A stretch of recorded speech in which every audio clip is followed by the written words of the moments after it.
Sebelumnya, kami dari kelompok 6 dengan tugas Project Based Learning, Farmasetika Dasar dengan materi sediaan gel. Sebelumnya izin memperkenalkan diri, saya Dinda Aulia Putri dengan NPM 2418031047.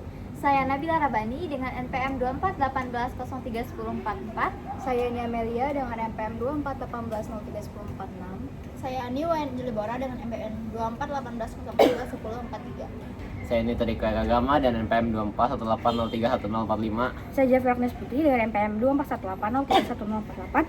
Saya Valeri Monti Azharia Ramantik dengan NPM 2418031049. Radita Putra dengan NPM 2418031050. Selamat menyaksikan. Definisi dari gel. Gel yang juga sering disebut sebagai jelly adalah sediaan semi padat yang terbentuk dari suspensi partikel anorganik kecil atau makromolekul organik besar yang terpenetrasi oleh suatu cairan. Menurut Depkes RI tahun 1995, gel merupakan sistem semi padat yang terdiri dari partikel kecil atau molekul besar yang tersebar dalam cairan. Selanjutnya, menurut Kementerian Kesehatan RI tahun 2017, gel merupakan sediaan lembek yang tersusun dari zarah kecil senyawa anorganik atau makromolekul organik yang masing-masing saling menyerap dan terbungkus oleh cairan. Secara umum, gel termasuk ke dalam sediaan setengah padat dan dapat dibedakan menjadi sistem satu fase atau dua fase. Bila massa gel terdiri dari jaringan partikel kecil yang terpisah, maka digolongkan sebagai sistem dua fase. Contohnya adalah gel aluminium hidroksida. Dalam sistem dua fase, jika partikel yang terdispersi berukuran relatif besar, maka sediaan tersebut disebut sebagai magma, seperti pada magma bentonit. Baik gel maupun magma bisa menunjukkan sifat thixotropik, yaitu berubah menjadi cair saat dikocok dan kembali menjadi semi padat saat didiamkan. Oleh karena itu, sediaan ini harus dikocok terlebih dahulu sebelum digunakan untuk menjamin homogenitas, dan informasi ini biasanya tercantum pada etiket produk. Gel menurut Farmakope Indonesia edisi 4 dibagi menjadi dua golongan, yaitu gel sistem fase tunggal. Gel fase tunggal terdiri dari makromolekul organik yang tersebar sama dalam suatu cairan sedemikian hingga tidak terlihat adanya ikatan antara molekul makro yang terdispersi dan cairan. Gel fase tunggal dapat dibuat dari makromolekul sintetik misalnya karbonil atau dari gom alam misalnya tragakan. Gel sistem dua fase. Dalam sistem dua fase, jika ukuran partikel dari fase terdispersi relatif besar, massa gel kadang-kadang dinyatakan sebagai magma, misalnya magma bentonit.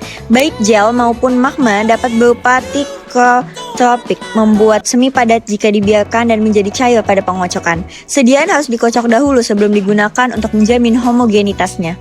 Contoh obat gel yang berada di pasaran. Yang pertama, Valtogel, nama pabriknya Nuvarindo.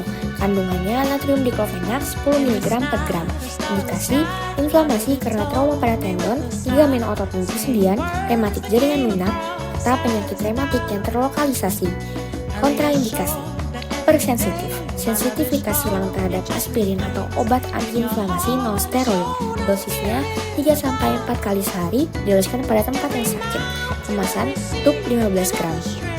Kedua, Voltaren Emulgel, nama pabriknya Novartis. Kandungannya diklofenak dietalamonium. Kemasannya tiap 100 gram Emulgel mengandung diklofenak dietalamonium 1,16 gram. Yang ketiga, Lamar Emulgel, nama pabriknya merupakan Sambil Pharma. Kandungannya natrium diklofenak 10 mg per gram Emulgel. Indikasinya inflamasi reumatik jaringan lunak, penyakit reumatik yang terlokalisasi. Kontraindikasi, hipersensitif, pasien yang terserang asma, urtikaria atau rinitis akut yang dipresipitasi oleh asam asetilsalicilate atau obat antiinflamasi non-steroid lain. Efek samping, iritasi lokal, eritema, pruritus atau dermatitis, forosensitivitas pada kulit, desquamasi dan atrofi. Dosisnya 3-4 kali sehari, tidak dianjurkan pada anak-anak. Kemasannya tuk 20 gram. Baik, contoh obat selanjutnya yaitu Forengel dengan nama pabrik Medican. Kandungan dari gel ini adalah diklofenak dan dengan kemasan gel 1% sebanyak 20 gram. Untuk indikasi dari obat ini yaitu untuk meredakan nyeri dan peradangan pada kondisi seperti nyeri otot, nyeri sendi, kesleo, serta inflamasi akibat trauma pada otot, sendi, tendon, dan ligamen. Untuk dosisnya, oleskan 2-4 gram pada area yang sakit 2-4 kali sehari. Dosis maksimal 8 gram per hari dengan lama pengobatan maksimal 7 hari. Efek samping dari Foreign Gel ini yaitu ruam, iritasi kulit, kulit kering, kemerahan, dan lain-lain. Untuk pemakaian obat ini, hindari pemakaian pada luka terbuka atau cedera, hindari kontak dengan mata atau membran mukosa, dan hati-hati pada pasien dengan tekanan darah tinggi, kadar kolesterol tinggi, diabetes, serta asma. Obat kedua yaitu Bevin Gel dengan nama pabrik NA-diclofenac sebanyak 25 mg. Indikasi dari obat ini yaitu inflamasi akut dan kronis, rheumatoid arthritis, osteoartritis, dan trauma olahraga. Untuk dosisnya seperti yang biasa yaitu oleskan 2-4 kali sehari pada area yang sakit. Untuk natrium diclofenac adalah obat antiinflamasi non-steroid yang bekerja dengan menghambat produksi prostaglandin, senyawa yang menyebabkan peradangan dan nyeri.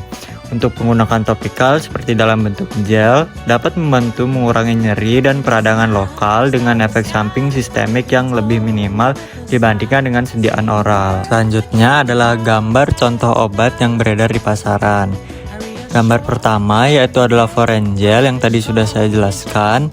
Yang kedua yaitu Flamar, dan yang ketiga adalah Voltaren Emulgel yang sudah dijelaskan oleh teman saya juga. Cara pembuatan gel. Yang pertama, timbang jumlah agen gel yang sesuai dengan yang dibutuhkan. Yang kedua, agen pembentuk sel yang dikembangkan dengan menggunakan masing-masing pelarut. Yang ketiga, timbang zat aktif dan zat tambahan lainnya. Keempat, tambahkan agen pembentuk gel yang telah dikembangkan ke dalam campuran ini atau sebaliknya sambil diaduk terus-menerus hingga homogen. Tapi jangan terlalu kuat karena akan membebani udara sehingga memunculkan gelembung udara dalam sediaan yang dapat digunakan untuk pH sediaan. Yang kelima, gel yang sudah jadi dimasukkan ke dalam alat pengisi gel dan diisikan ke dalam tabung sebanyak yang dibutuhkan. Terakhir, ujung tabung ditutup lalu diberi etiket dan dikemas dalam wadah yang dilengkapi brosur dan etiket. Penggunaan gel menurut Farmakope Indonesia edisi keempat, gel itu dapat digunakan untuk obat yang diberikan secara topikal atau dimasukkan ke dalam lubang tubuh. Nah, dalam sediaan farmasi, gel itu digunakan untuk yang pertama sediaan oral. Kalau sediaan oral, gel ini murni sebagai cangkang kapsul yang dibuat dari gelatin. Kemudian yang kedua, sediaan topikal. Kalau gel dalam sediaan topikal, penggunaannya itu langsung dipakai pada kulit, membran mukosa, atau mata. Kemudian yang ketiga, sediaan dengan kerja lama yang cara penggunaannya disuntikan secara intramuskular. Kemudian penggunaan dalam kosmetika terdapat sampo, pasta gigi, sediaan pewangi, sediaan pewarna kulit dan rambut. Selanjutnya ada indikasi penggunaan. Dari yang semua kita tahu, gel merupakan salah satu sediaan semi-solid yang memiliki kandungan air yang cukup tinggi, sehingga dapat memberikan efek kelembapan yang bersifat dingin dan memberikan rasa nyaman pada kulit. Gel juga memiliki indikasi antiinflamasi dan antioksidan.